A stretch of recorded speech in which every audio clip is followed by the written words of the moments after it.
Ini saya belum ngomong apa, recording in progress. Apa coba yang mau di-record?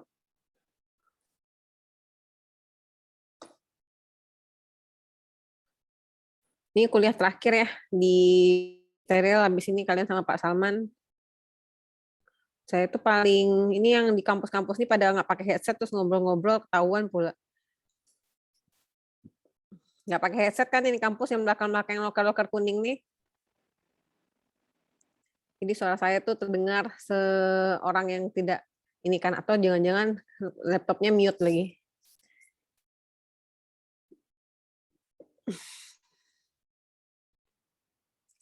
Kemarin itu ada tugas apa ya? Tugas tonisitas, osmolaritas, sama tugas sterilitas dan lain-lainnya ya.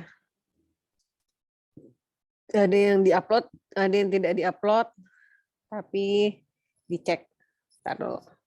Sebelum itu saya masuk dulu ke quality control. Salah satu quality control itu yang kalian lakukan apa namanya tuh tugasnya. Beneran lah saya nanya nih yang kalian di kampus nih nggak pakai headset ya? Ini dibilang yang di kampus pada nggak pakai di Shirley ini. Ada, Bu. Di Arsi ini.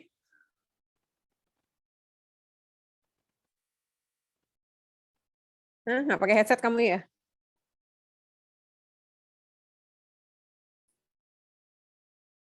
Nggak. Pakai Bu, mic-nya rusak. Kalau misalnya saya suruh kamu nampilin tugasnya gimana caranya? Saya kan nggak tahu mau kamu rusak atau nggak rusak kan saya tahu nih kamu kuliah sama saya online harus bisa tampilkan dan bisa bicara. Coba Ilham ganti hostnya sama saya Ilham.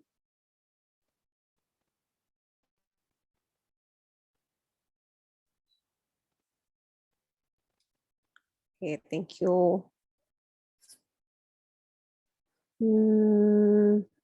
Yang ini apa namanya tuh daftar hadir kuliahnya udah dibikin Google Form-nya belum? Belum, Bu. Nanti lah bikinin, Bu.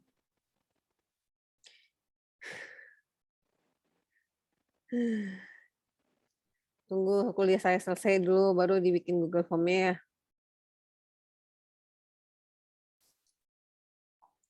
Yalah.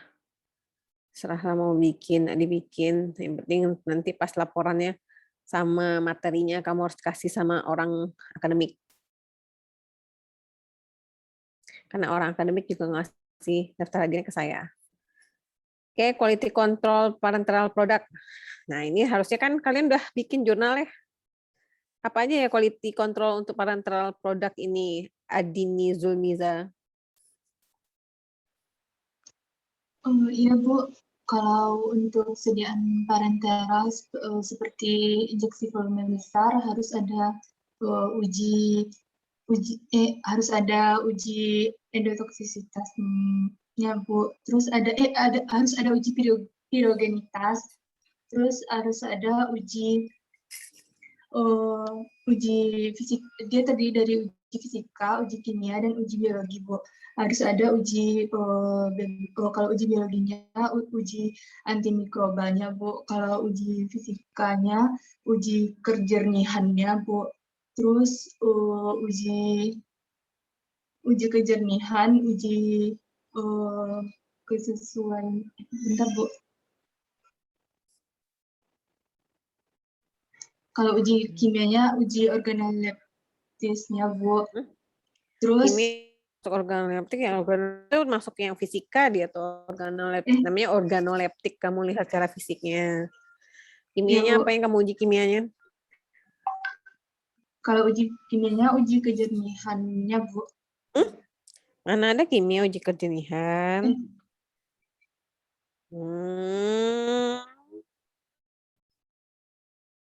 Ya, quality control itu kan emang 3 tuh. Kimia, fisika, dan mikrobiologinya. Yang kimia ini, yang fisika ini apa aja? Yang kimia ini apa aja? Coba dijelaskan lah lebih detail. Adini udah berapa kali bikin jurnal nih? Ini kan minggu ke berapa ya bikin jurnal ya? Minggu ketiga. Kalau yang uji kimianya Bu, ada uji penetapan kadar, uji keseragaman kandungan, terus ada uji identifikasi sediaannya Bu. Nah, yang dibikin di PPT, yang dibikin di apa namanya di jurnal tuh dicek lagi tuh ya. Nah, kita lanjut ke bukan lanjut nih, ini kan cuma review doang nih, review yang pernah kalian kerjakan di jurnal.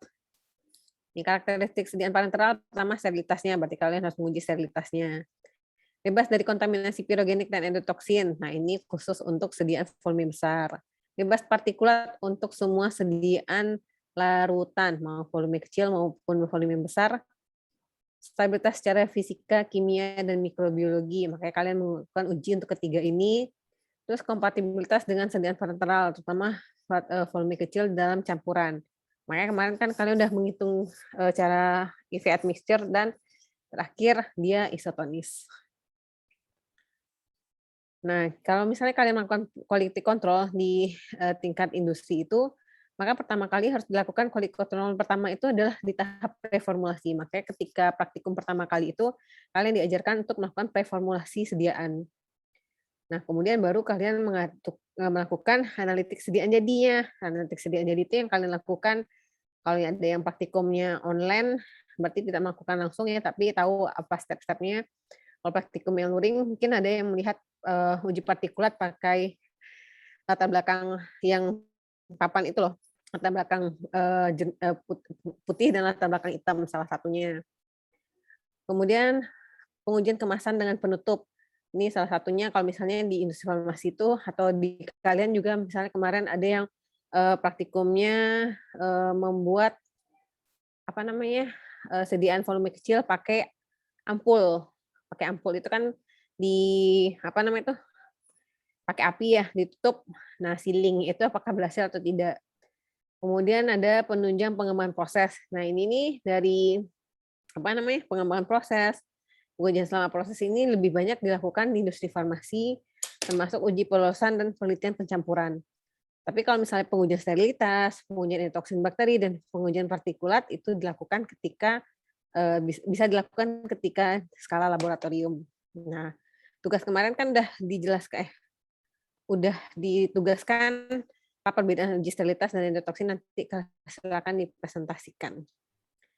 Nah, pertama itu yang kalian lakukan ketika kalian melakukan apa namanya quality control sediaan farmasi, yang pertama itu analisis preformulasi. Nah, sifat bahan aktif obat ini harus dievaluasi selama tahap preformulasi.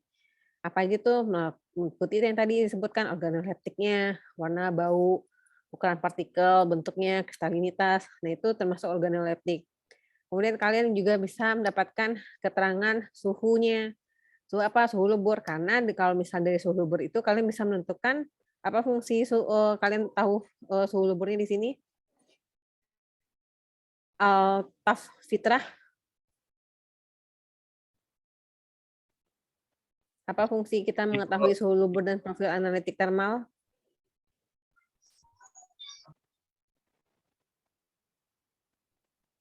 Buat apa? Buat apa kita tahu suhu lebur dan profil analitik termalnya? Saya tahu senyawanya tuh di suhu berapa bisa dileburkan. Emang tujuan kita untuk meleburkan senyawa itu? Misalnya kalau ada kayak sterilisasi pemanasan gitu, Bu, misalnya pas kita steril di suhu itu nanti terlebur gitu jadi anak, Bu, atau gimana? Ya, ini cara kamu menyampaikannya ya. Besok kalau misalnya kamu udah level apoteker, diperbaiki cara menjawab wawancara. Kalau wawancara nih ya. Jadi untuk apa kamu mengetahui suhu lebur dan profil analitik benar untuk menentukan metode sterilisasi yang tepat. Metode sterilisasi ini kan ada metode sterilisasi dengan panas. Kalau misalnya kamu tahu suhu leburnya suhu rendah, berarti apa? Dia tidak tahan terhadap panas, dia akan terdekomposisi. Itu loh cara menjawabnya. Saya ngerti nih maksud kamu tuh untuk menentukan untuk sterilisasi akhirnya. Tapi caranya nanti lebih di smoothing cara menjawab pertanyaan. Ini salah satu apa ya, ketika saya dulu di prodi itu saya email para employer, katanya salah satu drawback atau apa ya yang perlu diimprove dari alumni adalah cara menyampaikan ide dan apa namanya bahasa Inggris. Jadi cara menyampaikan ide tuh nggak to the point gitu loh, muter dulu. Tapi moga-moga kalau misalnya di kuliah ini kan sering ditanya-tanya nih, ketika kalian kuliah dan praktikum itu kan tujuan kalian ditanya itu ketika ditanya itu kan under pressure tuh, ya kan ya, kalian ditanya kan under pressure sebenarnya kan. Nah, ketika kalian ditanya under pressure tuh bisa nggak menjawab pertanyaannya itu dengan benar dan jelas. Tuh. Lanjut dari higroskopisitas, untuk apa kita mengetahui higroskopisitas? Kita bisa menangani untuk bahan-bahan yang higroskopis. Misalnya kalau misalnya higroskopis nih, berarti dia harus penanganan khusus. Kemudian spektrum absorbannya ini, untuk apa kita mengetahui spektrum absorbannya Bu Srina Fauzia? Yang ada spektrum dan absorban ini fungsinya untuk evaluasi yang mana ya biasanya?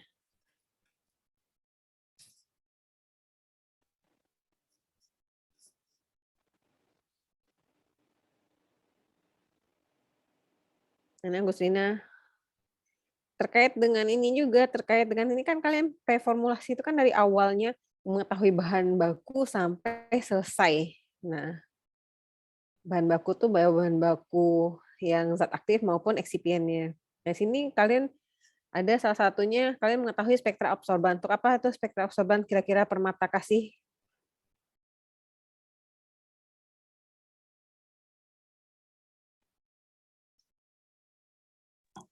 Nggak bisa. Oh, ini Bu, untuk melihat seberapa panjang absorbansinya terhadap spektrum, Bu. Seberapa panjang absorbansi? Emang kita yang hitung absorbansi ini panjang absorbansi yang kita hitung. Gimana belajar analisis fisikokimia bukan sekarang kalian belajar analisis kim ya? Iya, Bu. Kenapa kalian tahu spektrum absorban ini? Emangnya kalau spektrum absorban itu absorbannya yang panjang? Untuk penetapan kadar, Bu. Ya, untuk penetapan kadar menggunakan apa? Apa metodenya? Hukum Lambert dari itu. Itu kan hukumnya. Metodenya kalau misalnya pakai spektrum absorban ini metode yang mana? IR, UV-Vis. Ya kan iya, spektrum ini kan macam-macam nih. Metode spektrofotometri itu kan macam-macam tuh, spektrofotometri IR, spektrofotometri UV-Vis. Yang pakai absorban yang mana? UV-Vis tadi udah jawab ya, UV-Vis. Oke. Kalian dapat data absorbannya. Pada panjang gelombang absorban maksimumnya, pada panjang gelombang serapan maksimumnya. Bukan panjang gelombang maksimumnya ya, tapi serapan maksimumnya. Sehingga kalian tahu berapa kadarnya. Nah, kapan digunakan spektrum absorban ini? Kalau misalnya zat tersebut, zat aktifnya merupakan zat kromofor. Dan dia bisa dilakukan dan hanya ini ya, komponennya cuma maksimal 2. Tapi kalau misalnya multi komponen, mungkin kita tidak melihat lagi dari UV-Vis, tapi dengan HPLC. Atau KCKT ya namanya. Kemudian ada kelarutan sebagai fungsi pH pada rentang 2-12. Ini untuk melihatkan efektivitas maksudnya berkaitan dengan stabilitas secara fisikanya. Kenapa stabilitas secara fisika? Karena kelarutan itu berpengaruh terhadap pH. Kalau misalnya dia tidak larut, maka akan kemungkinan terjadi presipitasi. Yang kemarin kita pelajari itu loh. Kemudian ada sensitivitas terhadap cahaya atau fotolisis, oksigen, dan lain-lainnya. Terus studi stabilitas dipercepat, bahan aktifnya, dan profil pengotornya. Biasa kalau misalnya profil pengotor ini bisa kita identifikasi melalui KCKT. Bagaimana cara kita bisa melihat profil pengotor pada KCKT? Kalian udah belajar KCKT kan ya? Laila?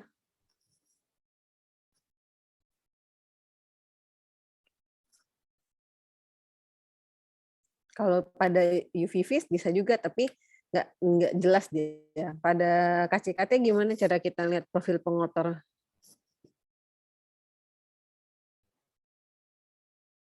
Kalian udah belajar KCKT belum? Udah, kasih. KLT, Bu, yang lebih ditekankan KCKT belum ada prakteknya, Bu. Belum ada prakteknya. Tapi udah dapat teorinya. Udah, Bu. Dari metohan, Bu. Metode pemisahan. Kan udah tuh. Nah, metohan semester 4, nah tinggal di recall aja lagi. Apa hasil kita melakukan KCKT ini, Fahira?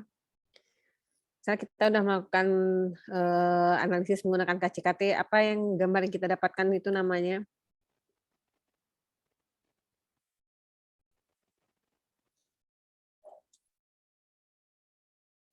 Jadi kalau orang farmaseutik ini mah applied science, ilmu yang orang lain itu kita pakai untuk identifikasi dan penetapan kadar. Kita yang bikin, kita analisis. Nah, berarti kan kalian harus tahu tuh analisisnya sesuai itu apa gitu. Apa, Fahira? Jangan pura-pura nggak dengar. Kalau nggak tahu tuh bilang aja nggak tahu. Ini 3 kali saya manggil nanti nggak kedengeran sesuai dengan perjanjian bangsa negara. 3 kali tidak menjawab, out ya. Kromatogram, Bu. Kromatogram. Nah, gimana cara kita bisa melihat ada profil pengotor, tidak ada pengotornya di sana kira-kira itu? Siapa ya bagusnya ya? Dini Asifa. Iya, Bu. Gimana caranya? Mungkin grafiknya nggak sesuai, Bu. Kromatogramnya tuh bentuknya nggak yang seharusnya seperti biasanya, Bu. Nah, kalau misalnya kita dapat kromatogram HPLC ini, biasanya seperti apa gambarnya yang kamu tahu? Udah pernah lihat nggak sih kromatogram KCKT atau HPLC? Bentuk lonceng, Bu. Ya, bentuk lonceng. Bentuk lonceng itu apa sumbu X-nya, sumbu Y-nya?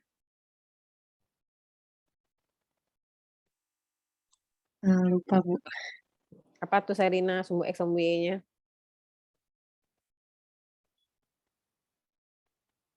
Ini juga dibilang sama, kalau konsentrasi itu nggak ada ya, konsentrasi itu, sedangkan spektrofotometri UV aja sumbu X-nya apa? Apa, Anissa Rizkia?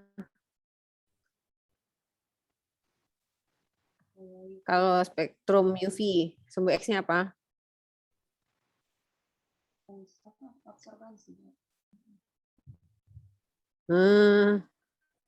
Mana nih? Pantaslah orang di BPOM tuh emosi bilangnya pas kalau misalnya kalian lanjut S2 tuh ya, terus nggak paham KCKT itu, orang-orang kerja di analisis langsungnya, masa ya anak Unan nggak paham ya? Coba si Sera, kalau pada UV ini paling gampang UV kan, spektrum UV ini sumbu X sama sumbu Y itu apa ya, Sera? Absorbansi sama konsentrasi ya, Bu. Enggak, no, ini ganti lo alat spektro kalian 5 ya. Panjang Bukan. gelombang dan absorbansi, Bu. Panjang gelombang dan absorbansi ya, panjang gelombangnya 200 sampai 400 dan absorbansinya berapa? Yang kalau misalnya UV ini yang bisa kita terima? 0,2 sampai 0,8, Bu. Ya, 0,2 sampai 0,8. Kalau KCKT jadi apa sumbu X sumbu Y-nya?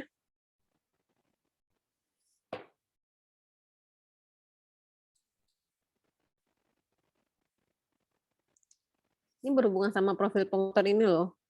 Kalau KCKT apa sumbu X sumbu Y-nya? Absorbansi dan waktu retensi, Bu. Dia nggak langsung absorbansi hitungannya.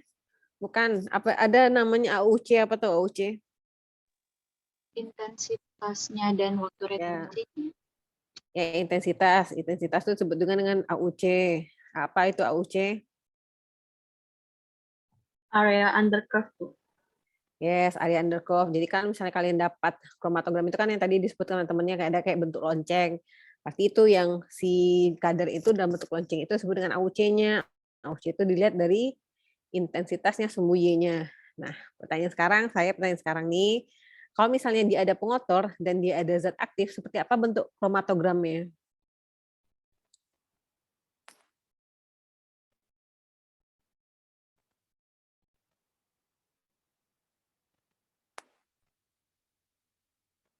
Nah, di metohan udah tuh, metode pemisahan, namanya juga metode pemisahan, memisahkan yang mana yang kotor dan mana yang bersih.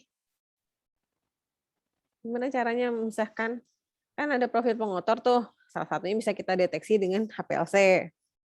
Nah, gimana bentuk kromatogramnya yang ada? Oh, ini ada pengotornya ini. Nah, kan orang-orang analisis itu kan kayak gitu tuh, lihat kromatogramnya. Oh, ini yang ini pengotornya ini berarti ini gitu. Nah, kalau misalnya saya diskusi sama Pak Adi sering kayak gitu tuh. Nak betul kok udah Bu. Kau ulang nih Bu, kok ada pengotornya Bu. Bisa dari pelarut. Nah, salah satunya kayak gitu tuh orang analisisnya. Nah, dari mana kita lihat ya? Izin menjawab, Bu. Silakan.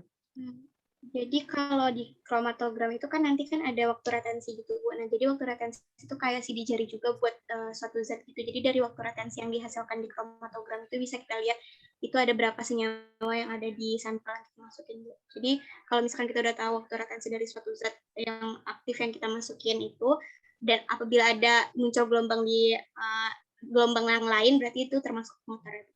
Ya, salah satunya kalau misalnya kita menggunakan profil sesuai dengan referensinya. Misalnya kita menggunakan fasa diam yang sama atau fasa gerak yang sama dengan si referensinya. Dapatlah kita time waktu retensi yang sama, sehingga itu kita jadikan referensi lain yang itu, maka bisa dianggap sebagai pengotor. Tapi kalau misalnya sistemnya kita atak-atik, bukan atak-atik, sistemnya kita modifikasi, kita nggak punya LWN yang sama nih sama yang metode yang itunya, metode yang disarankan, kita gantilah LWN-nya kan, misalnya LWN yang disarankan itu metanol air, kebetulan kita nggak punya metanol, kita ganti dengan asetonitril dan air, pasti kan bergeser tuh waktu retensinya, time retensinya bergeser kan. Nah kan, tapi pola kromatogramnya tidak akan bergeser. Nah, jadi di mananya kita tahu ada pengotor atau tidak?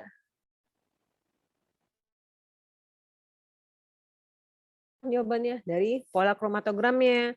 Selain yang referensi itu bisa disebut sebagai pengotor.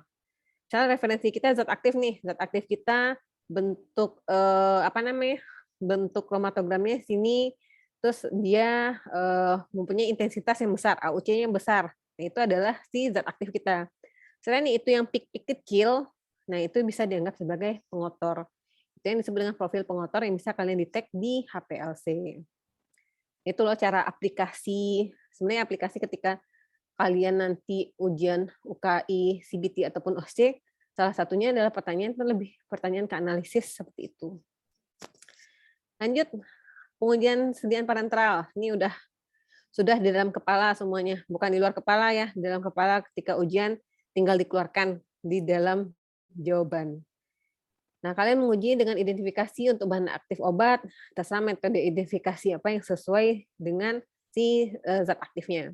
Kemudian penentuan potensi atau kadar bisa dilihat di monografi atau kompendianya.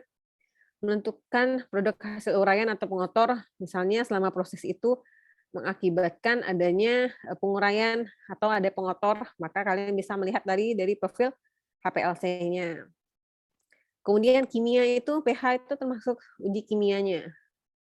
Nah, pH ini diharapkan, saya nggak tahu, yang udah praktikum luring ini, kalian pakai uji, udah langsung evaluasi sediaan belum ya? Belum ya, terakhir ya nanti kata Bulana ya.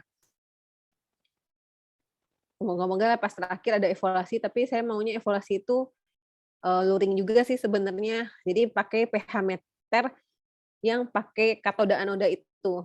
Jadi saya pernah saya pernah jadi ini nih, panitia OSCE untuk yang di UNAN-nya ini. Kita itu masih tryout OSCE sih. Jadi kita pakai alat pH meter. Nah, sayangnya ini pH meter itu ketika kalian praktikum itu kalian pakai pH meter portable itu loh, yang bisa dibawa kemana-mana.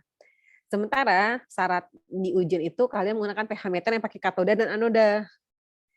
Nah, akibatnya apa? Ketika ujian tryout OSCE-nya ini, si mahasiswanya itu nggak ngerti, ini alatnya kayak gimana, apa yang dimasukin, apa yang diculipin terlebih dahulu, yang buffernya yang mana. Nah, ini salah satu kelemahan kita. Jadi waktu itu saya minta sama Pak Edi sih, kalau misalnya ada pH meter, ya pH meternya ini kita gunakan untuk praktikum, jangan disimpan-simpan, sehingga kalau misalnya kita simpan, kalian nggak ngerti pakai alatnya. Padahal yang diujiankan itu alat yang disimpan. Gitu. Jadi moga-moga nanti saya titip pesan lagi sama Bulana, yang pakai pH meter ini benar-benar pH meter yang sebenarnya, bukan pH meter yang digital dan portable itu loh.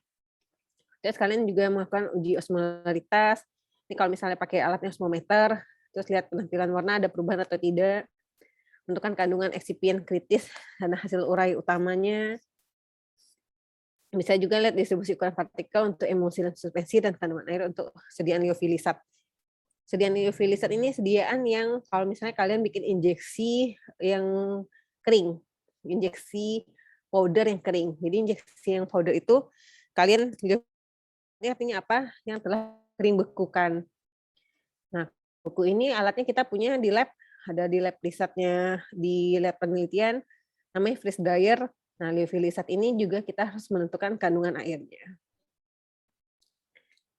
Nah, ini ada pengujian secara mikrobiologi, pengujian sterilitas, endotoxin bakteri, pengujian partikel-partikulatnya, analisis bioburden dan integritas komponen dan si penutupnya.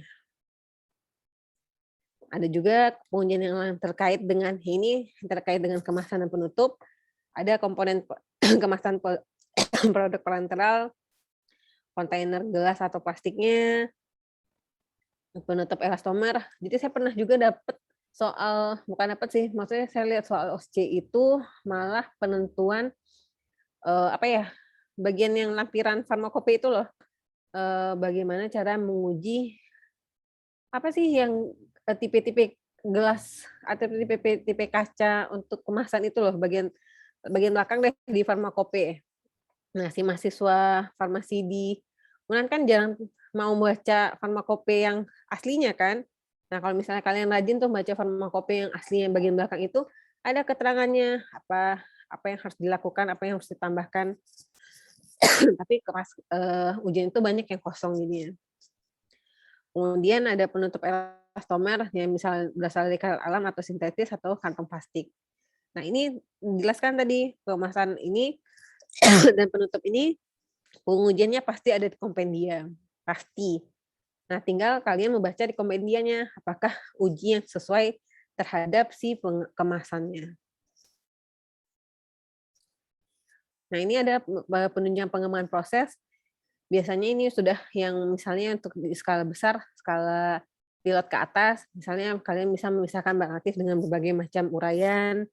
Untuk pengembangan metode analisisnya, jadi kalau misalnya metode analisisnya ini farmakope cuma untuk zat aktif, maka kalian bisa mengembangkan metode analisis untuk misalkan bahan aktif dan macam-macam uraian, menunjukkan stabilitas. Nah, stabilitas tadi sudah dijelaskan bahwasanya di industri farmasi itu mereka tuh prefer dengan HPLC.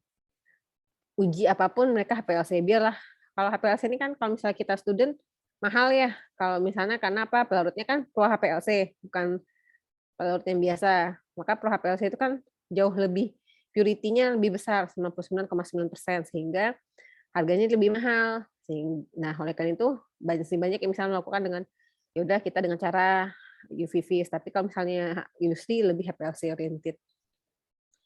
Kemudian kalian di industri farmasi juga melakukan metode analisis tersedia bahan baku dan pengotor dan validasi. Nah, validasi metode analisis ini yang harus yang kalian lakukan kalau misalnya ini yang pertama kali kalian lakukan terhadap alat tersebut. Atau dulu saya pernah PKPA industri di Tangerang. Nah,